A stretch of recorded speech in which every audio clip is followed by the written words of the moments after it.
Hi everyone, welcome to my channel, Chords Records. I'm Katie.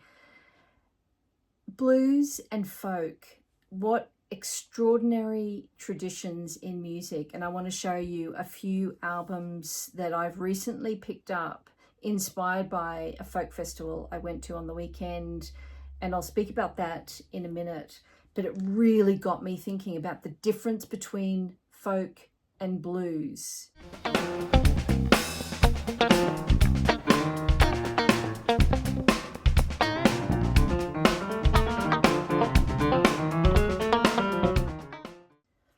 Okay, if you're new here, hi, could you like this video if you do and subscribe to my channel? It's super easy to do. You can unsubscribe later, but it really helps me. I love doing them and I'm learning so much from all your comments as well. And I hope I'm sharing some information from my record collection. I've been collecting for it's probably 40 years now, on and off through my different eras, but really got into it in the last 8 years and have amassed a great collection. I recently acquired the Lost Recordings, the original American Folk Blues Festival album. Let me take this out of its cover. This is incredible. If you're not familiar with it, it's a label out of Europe which specialize in lost recordings. Essentially, they go around trying to find recordings that haven't been released officially or for a while or ever. And I won't take it out of the gatefold sleeve that I've put it in because it has this beautiful deep blue jacket which fingerprints get on, you know, that type. Anyway, they release these incredible recordings. Most of them are jazz and they usually start with numbered recordings. This one is 740, I think that says, actually. New stamp is every 500 pressings, so I'm about midway through the second stamper here. And the original American Folk and Blues Festival, of course, was a famous touring band of blues musicians from America who in the early 60s, late 50s, early 60s, realized that there was definitely some appetite for this music in Europe. It had never been seen before. And so off they went over the course, I think, of a few years. And these recordings are outstanding. You can see the list of people on there. You know, just fantastic. John Lee Hooker, T-Bone Walker, Memphis Slim, Sonny Boy Williamson, Willie Dixon. I mean, this recording is probably the best blues recording of any of these artists that I have. I have very few blues albums and I absolutely have to rectify it. This has inspired me. Hearing this music clean as a whistle, just clean, pure, silent album has been an absolute treat. And I highly recommend this double album. It's just absolutely stunning. It comes with this these liner notes, just really fantastic recording. I can't say enough about it. And I've noticed that they've got their own kind of MoFi-like static free sleeves there as well. I've got quite a few of these Lost Recording albums and they've never disappointed. I've never had a blues one and I can tell you now it's a real treat. It's only just been released. There might be some numbered ones still available. In fact, I think there are. Highly recommend getting it. And then just on the theme of blues, a little while ago, I went to a record fair and picked up this 1971 version, or I think it was 1972 actually, of a 1961 release called Robert Johnson, King of the Delta Blues Singers. And it was from a thing called the Thesaurus of Classic Jazz. That cover is just beautiful.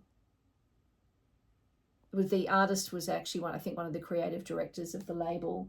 This is obviously on Columbia. This is also beautiful.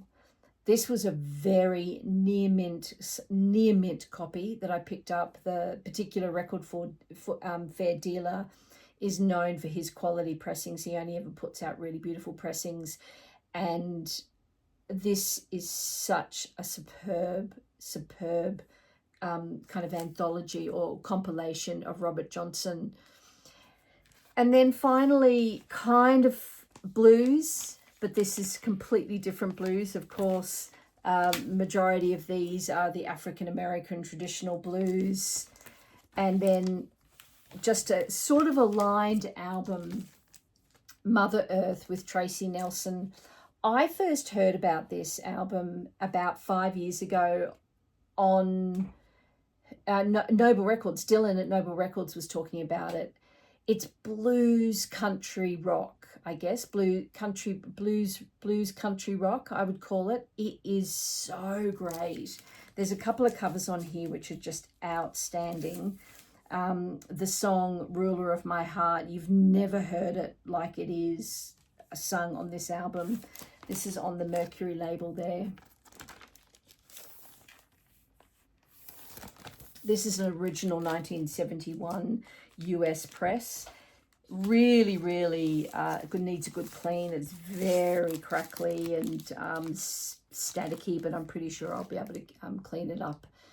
Again, another of those great unsung female singer artists from the late 60s, early 70s, which I collect. Really happy to have this. You can pick it up super cheap. Mother Earth. I just wanted to find it in the wild, and I eventually did. So that brings me to folk.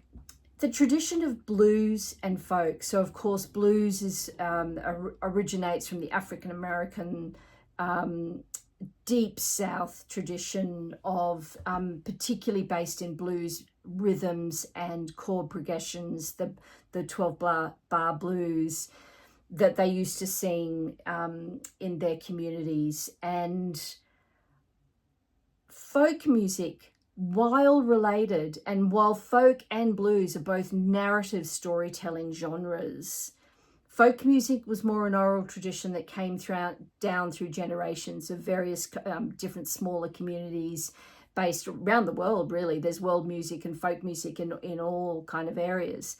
But the traditional American folk music, like the Appalachian or bluegrass, it's all very storytelling based. And I am fascinated by this incredible tradition of word and music. Of course, folk songs often weren't written down. They were just passed down in an oral tradition. Folk music is interesting. So in the modern folk kind of touring world, they're almost like the old troubadours that used to travel around, from town to town, putting out their hat, taking a little bit of money, or modern day buskers. And I think about folk musicians, and the thing the reason I'm thinking about this today is because I've just been to the 28th Blue Mountains Blues Roots and Folk Music Festival. You can see Ruthie Foster on the cover there, a great folk artist, folk blues artist, who's actually just, I think, won a Grammy. She was there this year. I didn't catch her. I've seen her there before. And why this folk festival is so important is because it's in my hometown in Blue Mountains in Katoomba. And this is the view I have from about 2 minutes from my home. So I live in a World Heritage area, and we have this folk festival every year. This is the 28th one. It's a small festival, and we have maybe one big top stage and then a couple of little other micro stages, usually 3 or 4. And those little mini stages are tiny. They might have 200 or 300 people in them. And the one that I went to this year, and I stuck there for the whole thing, it's always held at the local primary school, and it's in their little playground quadrant, this small stage. And I saw the masters of folk storytelling. And when I say that, and you'll be blown away, like over the years, I've seen people like Loudon Wainwright. In fact, when we saw Loudon Wainwright, 15 years ago, he brought his youngest daughter Lucy, and it was her, if not her first gig, one of her first gigs. He brought her to Australia, to a small town, she was super shy, and he helped her perform on stage. And we were there to see that in this small little venue. And over the years, we've seen all sorts of people, including Ruthie. But this year, I discovered a new favourite. And I'd be very keen to know if you know him, if you're into folk music or Americana music. Actually, this guy probably is. Dean Owens. I bought every album he had there. Sinner's Shrine, I think, was one of his really biggest hits from about 3 years ago. This is a best of The Man from Leith, which is where he's from, in Scotland. And his latest album, released only weeks ago in February 2025, called Spirit Ridge. Dean Owens is a Scottish storyteller of the greatest kind. That fantastic perspective of coming from a small town, and the way he described it was he came from the train spotting era. You know that film Train Spotting? He came from the Scotland that was in the kind of dire depths of heroin addiction, and it was the heroin capital of Europe at the time, and they've brought themselves out of it. But the stories that he has through his life coming up through this is amazing. I'd say he's now probably in his 40s. His couple of his most recent albums, he had that great sort of Americana or Tex-Mex band, Calexico, band members playing with him. He's recorded in Nashville a lot. He won the UK Americana Song of the Year in 2019. Really amazing. And it really made me think about this concept of touring musicians on the folk circuit. This is how they make their livelihood, and it's not a lot. Like, they're just going from town to town. But if you choose to do it, what a life. You go all over the world, you meet fantastic people, you're traveling with other musicians all the time. I'm sure it must get tiring, and it's not for everyone, and if you have families, etc. But it is such a lifestyle, and it just really piqued my interest, and this kind of concept around that old-fashioned tradition of folk music and where it's come from, and telling stories through song. So Dean Owens is fantastic. And then there was another guy from Canada, but he originated from Scotland, called David Francie. He only started playing music when he was 42, and he put down his tools. He was a carpenter, and he has been touring as a touring folk musician ever since. He brought me to tears with some of his music. And then the other treat, the best treat of our afternoon at the folk festival, it goes for 3 days, and this was the Saturday, was seeing Kristin Hersh of the Throwing Muses, the fantastic 80s alt rock band, 80s, 90s, who've just only in 2025 put out a brand new album. She's my age. She's only about 2 or 3 weeks older than me. This was her fantastic Clear Pond Sessions. This was the acoustic version of the Clear Pond Road album from 2023. I think I've shown this in an earlier one. We're huge fans. We couldn't believe that she was coming to the Blue Mountains Folk Festival. And she turned up on this small stage in the little playground quadrant, as I talked about, and played her songs solo to about 200 or 300 people. There were empty plastic chairs in front of us. We were in about the third row. People were eating food. Kids were screaming. There was a bar at the back. And here is this absolute masterful lyricist, writer, musician telling her stories. And one of the things I love about Kristin Hersh is she decided to give up the capitalist kind of music industry side of things and believe music should be for all people. And I'm just going to read you a quick quote here, which I think really sums up this video.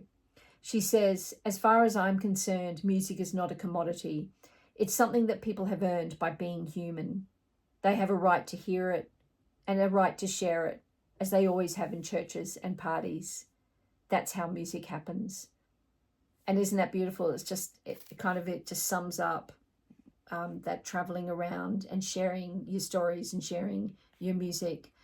And she's just the pinnacle of it.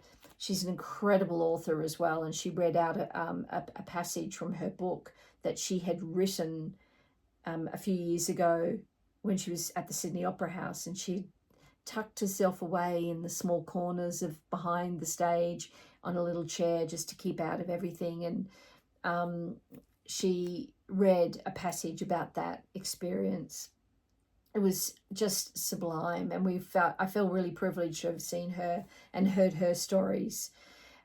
So I hope you like this video. Please, it's a very, very short insight into my thinking around folk and blues music particularly, and it's really piqued my interest in exploring more. Obviously, I'm a massive Americana fan. People who know my channel know that. I go on about Americana. I love it, but I'm kind of getting a bit deeper into the more traditional folk and blues, which is the aligned part, which I'm not familiar with. Please give me your thoughts, give me your feedback, tell me your favorite albums that I could start a really good blues collection with, and tell me your folk albums, artists that I don't know. All right, I'll see you in the next video. Bye.